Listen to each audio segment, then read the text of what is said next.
దేవునికి స్తోత్రం. ప్రియులారా, తృణీకరింపబడి, నిందమోపబడి, ద్వేషింపబడి, కించపరచబడి, అసహించుకొనబడి, చెప్పుకోలేని హృదయవేదనతో కుంగిపోతున్నావా? చింతించకండి. ఎందుకంటే ప్రియులారా, దేవుడు మనము ఆదరింపబడుటకై బైబిల్లో తృణీకరింపబడి తన సొంత వారిచే ద్వేషింపబడిన లేయాను గూర్చి వ్రాయించాడు. మనము లేయాను గురించి ఈరోజు తెలుసుకుందాము. యాకోబు మేనమామ అయిన నాబాలుకు 2 కుమార్తెలు. పెద్దది లేయా, జబ్బు కండ్లదని వ్రాయబడి ఉన్నది. చిన్నది రాహేలు ఎంతో రూపవతినై సుందరవతినై ఉండి యాకోబుచే ఎంతగానో ప్రేమించబడ్డది.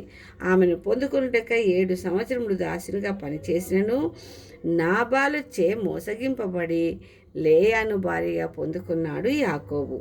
అందుచే యాకోబు లేయాను ఎంతగానో ద్వేషించాడు.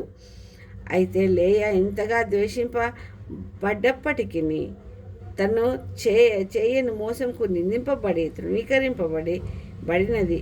అయితే తను ఎంతగా తృణీకరింపబడ్డది, ద్వేషింపబడదంటే మరి 7 సంవత్సరములు దాసుడిగా పనిచేసి ప్రేమించిన రాహేలును భార్యగా పొందుకొనుటకు యాకోబు ఎంతగానో కష్టపడ్డాడు. అయితే అంతగా లేయాను ద్వేషించాడు. అయితే ప్రియులారా, ఎంతగానో ప్రేమించినటువంటి రాహేలుకు సంతానము కలగకపోవటచే లేయాను ద్వేషించుట మొదలుపెట్టింది రాహేలు. అయితే తనను ఇష్టపడని భర్తను పొందుకొని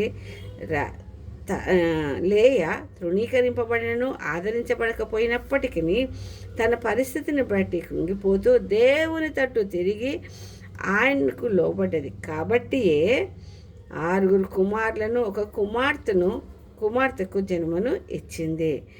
జన్మనిచ్చినప్పుడెల్లా తను యెహోవాను స్తుతించింది. యెహోవా నా శ్రమను చూచాడని, ద్వేషింపబడినది విన్నాడని, దేవుడు ఆదరించి కుమారులను అనుగ్రహించాడని, దేవుణ్ణి స్తుతించుటయే కాక భర్త తనను ప్రేమిస్తాడని ఎంతగానో ఆశించినప్పటికీ ఆమె ఆశ నిరాశ అయినను తను దేవుణ్ణి స్తుతించేదానిగా ఉంటూ దేవునిపై ఆధారపడ్డది. కాబట్టి దేవుడు లేయాను ఎన్నుకొని ఆమె ద్వారా వచ్చిన యూదా వంశములోని జన్మించి ఆమెను గణపరిచాడు మన ప్రభువు. ఎంతగానో తృణీకరింపబడినప్పటికీ ఎంతో సహనం కలిగినదై యాకోబును ఎదుర్కొనుటకు ఏశావు వచ్చినప్పుడు భయముతో యాకోబు దాసులను మొదటిగా, తర్వాత లేయాను ఆమె కుటుంబమును పెట్టగా లేయా ఎంతో సహనముతో తను భర్తకు లోబడ్డది. తను రాహేలు మరియు యాకోబు సురక్షితమైన స్థలంలో ఉన్నప్పటికీ తను భర్తకు సహకరించింది. ఇంకా దేవుడు నీకు ఏమి చెప్పితే దానిని చేయమని తండ్రి ఇంటి నుంచి విగ్రహములను తీసుకొనకుండా దేవునికి మహిమకరంగా భర్తకు లోబడ్డదై ముందుకు సాగింది. సంతాన సాఫల్య చెట్టును తన చెల్లి అయిన రాహేలుకు ఇచ్చి భర్తకు ఎంతో విలువను ఇచ్చింది. కాబట్టి లేయా పితరులతో పాటు సమాధి చేయబడ్డది. ఈ విధముగా దేవుని ఆశ్రయించుటచే ఎంతో ఘనతను పొందుకున్నది లేయా.